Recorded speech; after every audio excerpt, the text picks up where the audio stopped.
3 disturbing true Blackout horror stories.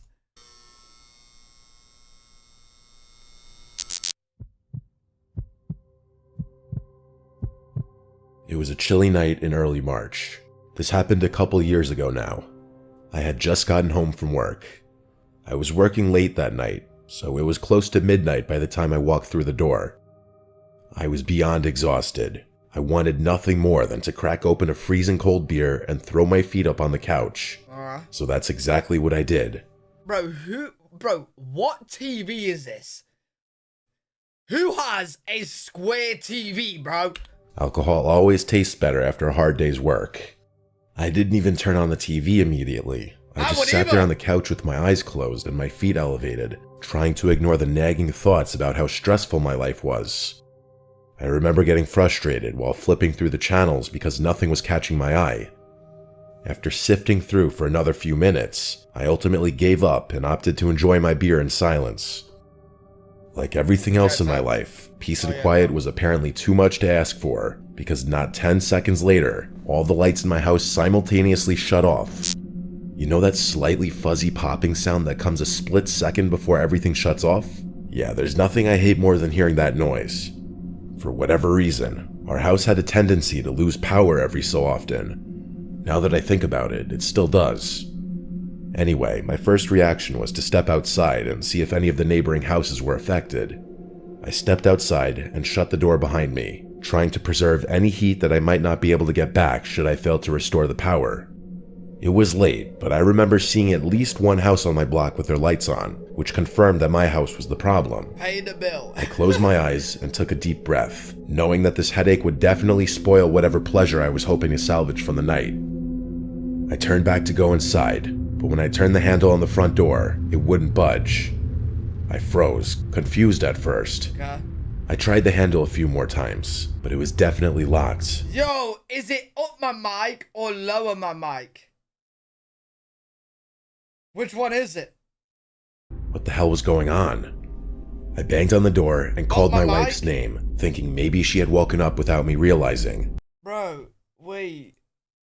So last video was fine then.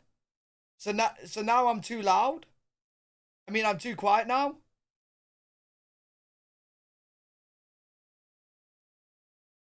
Alright, it should be good. There was no answer. I tried to peer through the glass, but it was still pitch black in there. Should be good. I ran around to the back. That door was locked too. I started panicking. My wife had a tendency to leave doors unlocked, so it was weird that the back door would be locked in the first place. I ran around to the side of the house to check the breaker, and I froze in my tracks. My hose, which I knew for a fact had been coiled, was laying in the grass just below the breaker box. The realization hit me like a freight train. Someone had cut the power intentionally. Without thinking, I sprinted to the nearest window and desperately looked inside one more time. This time, I was able to make out 2 flashlights swinging around wildly in the dark, as if 2 people were rummaging through my house. Yo! I knew they were stealing shit. I was infuriated. The nerve of someone to do this while I was literally home. I reached into my pocket to call the police, only to realize that I had left my phone on the couch. After cursing under my breath, I told myself I'd just run to the neighbor's house and borrow his phone. As I started making my way to the nearest house, another, more sinister thought hit me. My wife was still inside. She was probably asleep, vulnerable to whoever was in the house. I couldn't leave her there, even for another minute. Chat, do I even need to say what I'm doing? Yeah, you're telling me there's 2 people in the house, broke in with flashlights, yeah? My wife's in the house. Listen, chat, look, there's no point us both dying. Now that's dumb. That is dumb.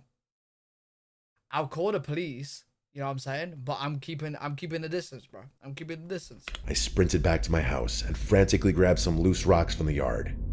I started chucking them at our bedroom window, hoping to wake her up. After the 3rd rock, she opened the window. Before she had a chance. Am I actually low though? I wonder if there's something up with my mic then. Like my mic, did my mic sound low, like lower than normal? Does it sound lower than normal?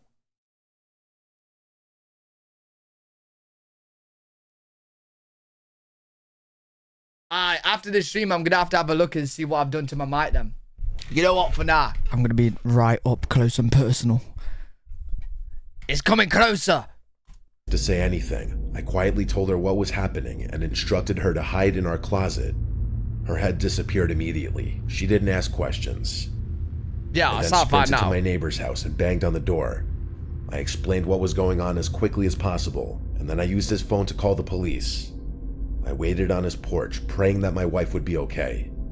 The police eventually arrived, and I ran out to one of the cars. Wait, this guy actually didn't go in to help his wife. He just stayed outside. Wait, this is me, bro. He's a smart guy. Explaining the situation as best I could. They barged into the house, but by then, it was too late. The back door was wide open, and whoever had broken in was gone, with too many of our valuables to count. Did it take your wife? My wife was more shaken than I was, and understandably so. What she told me and the police made me angry at myself for not doing a better job at protecting her. To this day, I'll never forgive myself for leaving her in the house with potential murderers. Apparently, mere seconds after I instructed her to hide, she heard someone kick the bedroom door open. The person walked into the room and cocked a gun. He stood there motionlessly for a few seconds, clearly listening for anyone in the room. She said she had never been more terrified in her entire life. I believe the intruders heard me throwing the rocks at the window. The scariest part is that we still live in this house, and we're not planning on moving out anytime soon. Sometimes I think I'm telling you right now, bro. If I was in that house and that happened, I'm leaving the house, bro. You gotta leave the house. Could have happened had I not stepped outside for those brief moments. You gotta leave the house.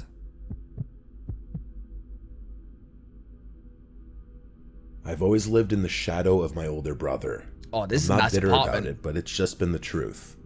He's got a successful business, and I've been trying to replicate that for the better part of 6 years now. I recently moved back in with my parents to try and find some footing. Going back home definitely felt like a step backward, but I didn't have many options. I was staying in the basement to keep out of their way as much as I could. It wasn't too bad down there. It was almost like a mini apartment. The basement had its own little kitchen, bathroom, office, bedroom, and even a TV with my old video games. With all that, I rarely went upstairs. I could pretty much live down there on my own, and it kept me from feeling like a total burden. One night, it was either Friday or Saturday, there was a pretty nasty storm blustering outside. Rain was hammering against the windows, and the wind was strong enough to rattle the whole house. I can't overstate the intensity of it. It was one of the wildest storms I had ever seen at that point. My parents were out of town for the weekend, so I had the place to myself, which was fine by me. I remember it being extra cozy down there that night. I love listening to a raging storm from the comfort of a warm bed. You know what? Storms are relaxing. They are. Like, let's say it's like the winter, you got your hot drink, you're chilling, you got the storm rocking about. Bro, they are relaxing, they're calming. Especially when it's late at night. There's something about hunkering down inside during a chaotic storm that really eases my mind. I was about to fall asleep to the soothing pattering of rain when the power suddenly went out. Oh yeah, fuck that. Everything clicked off at once. Never mind, I was left in total darkness. Change my mind. I groaned, annoyed at the inconvenience. I figured the storm must have knocked out the power, and for a second I thought about going to check the breaker, but I didn't feel like dealing with it. Not with the storm raging outside. Besides, I was about to go to bed anyway, and I didn't really know where the breaker was to begin with. I figured I'd just wait it out and deal with it in the morning. As I lay there, trying to get comfortable again, I heard something. A loud, unnatural thud against one of the basement windows. Oh shit. It sounded heavy, like something had hit it hard. My first thought was that maybe a branch had come loose in the wind or a tree had fallen, but the sound was sharp and deliberate, not like anything I'd heard before.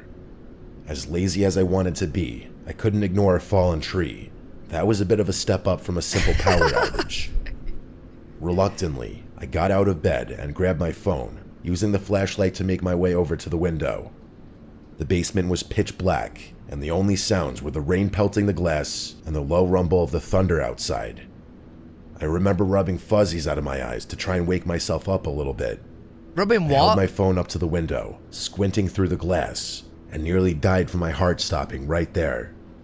There was a man's face pressed up against the window, and he was staring in at me. His eyes were wide, his skin pale and drenched, and for a split second, he made direct eye contact with me. As soon as he saw me looking, he moved away from the window. I stumbled back, almost dropping my phone in shock. What the fuck had I just seen? I felt my heart starting to race. I could barely breathe, but I didn't have much time to process it because a few seconds later, I started hearing another sound, the sound of footsteps. I listened closely. The floorboards above my head were creaking gently. There were people in the house. Between what I had just seen and what I was hearing, I was on the verge of losing it. I was home alone, and my house was literally getting broken into. Yo, hell no, bro. On top of everything, one of them knew I was in the basement. I couldn't think clearly with how severe the situation was. Everything was happening so fast, but I had no choice but to act. I quickly checked my phone, ready to call the police. But then I remembered that power outage had knocked out the Wi-Fi, and with no cell service in the basement, I was trapped down there, totally cut off. Oh, wait, he said no cell phone. I was going to say you don't need the internet to call, bro, but he says in the basement he can't do that. I knew I couldn't just sit around and wait for these people to do whatever they'd come to do. I tried to calm myself, thinking through my options. I couldn't let those strangers just roam around my house, but I definitely didn't want to confront them head on. I was literally stuck in a lose-lose situation.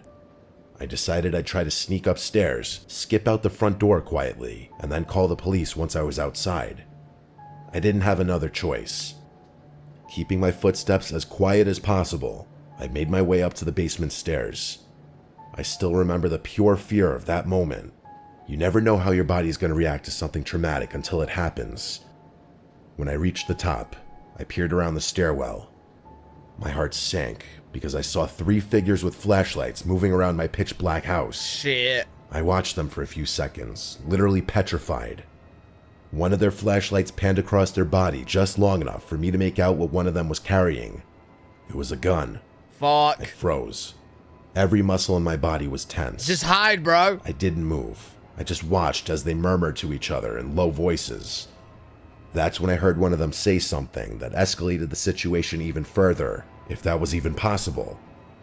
In a calm, almost casual voice, one of them said, "Alex is in the basement, go find him." I can't describe the terror I was feeling. What the fuck? How the fuck did he know my name? I backed down the stairs as quietly as I could, trying to keep my breathing steady, but inside, I was losing this isn't a robbery, bro. They're planning something. My shit entirely. I knew I didn't have much time. They were coming for me, and I had no idea what was going to happen once they found me. I looked around frantically, considering potential hiding spots. There wasn't time. I needed to get the hell out of there in the next minute, or I was going to die. The only possible way out was through one of the basement windows, but they were all sealed from the inside. I had no other choice. I grabbed a nearby stool, climbed up one of the window wells, and smashed the glass with my elbow.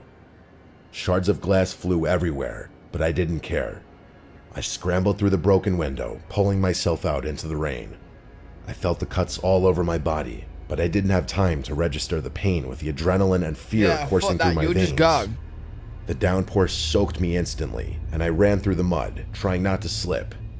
Once I was a safe distance from the house, I finally got a signal and called the police. I remember my hands shaking so hard I could barely hold the phone. By the time the police searched the house, whoever had been in there was long gone. So much stuff had been stolen. I'm not even going to bother listing everything that was taken. Yo, the fact that they know his name and know him, bro, I would wish that I had a gun there. Because they know you, bro. It's like, either they gotta be dealt with, or you're just gonna have that, looking over your shoulder, bro, for ages. The power outage had been intentional, no surprise there. My parents were livid and threatened to kick me out of the house. I basically had to beg them not to, insisting that there was nothing else I could have done. They eventually calmed down, but I'm still pretty shaken by the whole ordeal. I still have no idea who those people were or how they knew my name. Yo, maybe it was in the wrong I crowd. hate thinking about what might have happened had they found me. Yo, the only way your parents is going to kick you out from that situation is if your parents know you mixed with the wrong people and you brought this upon yourself. You know what I'm saying, chat? Yo, if my kid was in the house that got broken into, I ain't going to kick the kid out. But if my kid was in the house and brought it upon himself, then it might be a different story. So, you know what I'm saying? You know what I'm saying, chat? You got to think about these. This is why I'm a detective. You got to think about these. That's the only way they will kick him out or even threaten that. I live in a quiet suburban area, but there are a lot of more densely populated towns within driving distance of me. A few months ago, I picked up a night shift security job at a warehouse a few towns over. It was situated in this industrial space that stretched on for miles. The building itself was isolated with rows and rows of tall metal shelves and a couple of big loading docks. The work was easy, routine checks, basic security, making sure everything stayed locked up. It was quiet, usually too quiet, but I didn't mind. I liked the solitude, and most nights I could finish my shift without much happening. It was a Thursday night and it was pouring out. I was checking my phone every so often for updates on the storm, as I wasn't too keen on having to drive home in those conditions. Luckily, there wasn't much for me to do that night, so I at least had that going for me. The power in the warehouse flickered a few times, but held steady, so I wasn't too worried. But about an hour in, the power finally gave out, plunging the whole warehouse into pitch black darkness. I was pissed. I was the only employee there that night, so the responsibility for restoring the power was mine. Fuck that. I had obviously been prepped for a situation like this. Hell no. But I never thought I'd ever have to actually deal with it. I stepped out of my little security room to begin the process. They had instructed me to unplug some of the massive machines before checking the breakers, so that's what I went to do. My flashlight was the only source of light in the whole place. It was honestly creepy as hell. The silence felt thicker in the dark, and Bro, that would be my worst nightmare, man. That would be an actual nightmare, bro. The creak of the building seemed louder without the hum of the lights. No. My footsteps echoed like 100 times louder too, which was definitely an odd feeling. As I was patrolling one of the aisles, I heard a loud, metallic clattering echoing from somewhere deeper in the warehouse. Oh my god! It startled me, but I brushed it off as the storm rattling the roof or the metal shutters. Still, I decided to check it out, aisle by aisle. When I rounded one corner, I froze. A faint beam of light was moving along the shelves up ahead. It looked just like my own flashlight. It clicked off as quickly as I had seen it, but I had definitely seen it. No one should have been there until the morning, though. I felt my heart start to race. Why the hell would someone else be in here? I debated calling out, but ultimately decided against it. When I reached the spot where I'd seen the light, it was gone. The aisle was empty, just... Bro, you know what I'm doing in this situation? I'm just going to the staff room or the office or whatever and just, I don't need to deal with this. I'll just wait till the morning. I'll just wait out. I don't need to deal with that. Rows of crates and shelves It's not stacked my high problem. with inventory. I started freaking out, knowing I wasn't going crazy. I knew what I saw. I had a job to do, though. I debated calling the police, but wasn't sure if what I had seen would be enough. I guessed there was a slight chance I could have imagined it. In hindsight, had the company not equipped me with a taser, I probably would have just called the police right there. As I continued my patrol, a strange smell hit me. A musty, metallic odor, like rusted metal or stagnant water. The smell was coming from one of the loading bays, a darker part of the warehouse where crates were stacked up floor to ceiling. I followed the smell with my flashlight, and that's when I noticed something odd. My beam reflected off the polished concrete floor, revealing 2 sets of wet footprints leading into one of the storage aisles. In that moment, I wanted to run in the opposite direction and call the police, but I couldn't just yet. If anyone was poking around, it was on me. That was literally my job. Curiosity got the better of me, and I decided to follow the trail. I kept my flashlight low, not wanting to make it obvious where I was. As I got closer, I started hearing faint whispers, just barely audible, like 2 people having a conversation a few aisles away. I couldn't make out the words, but something about the tone sounded tense, almost urgent. I clicked off my flashlight and held my breath, trying not to make any noise. I gripped my taser and crept closer to the whispering. As I turned the corner, I raised my flashlight to confront whoever was there, but there was honest to God no one in front of me. The whispering had also stopped, which was pure insanity. They had literally been right in front of me. How the hell had they disappeared so quickly? That was scared to live his shit out of me. The whole situation had me rattled. I decided that I wasn't getting paid enough for this, so I decided to just make a beeline for the circuit room and get the power on without worrying about my other tasks. I made it there and started fumbling around with the breakers in the dark. As I was doing that, I heard something scrape across the floor nearby. I swung my flashlight around and spotted the edge of a metal tool lying just a few feet away. A crowbar. It hadn't been there before. This was serious now. Whoever was in there with me had potentially malicious intentions. I yelled out that I was armed, which was kind of a half-bluff considering the taser. I needed to get out of there as fast as possible. My nerves were shot at that point, but I knew my life was more valuable than whatever... No, listen, if you're trying to act all brave, you may as well pick it up and that's your weapon instead of a taser, bro. Or have the taser and that. Consequences I'd face for leaving. As I was heading for the door, a loud, metallic crash echoed from the far end of the building, followed by the unmistakable sound of rushing footsteps. I felt a surge of adrenaline and started running toward the noise. I turned the corner.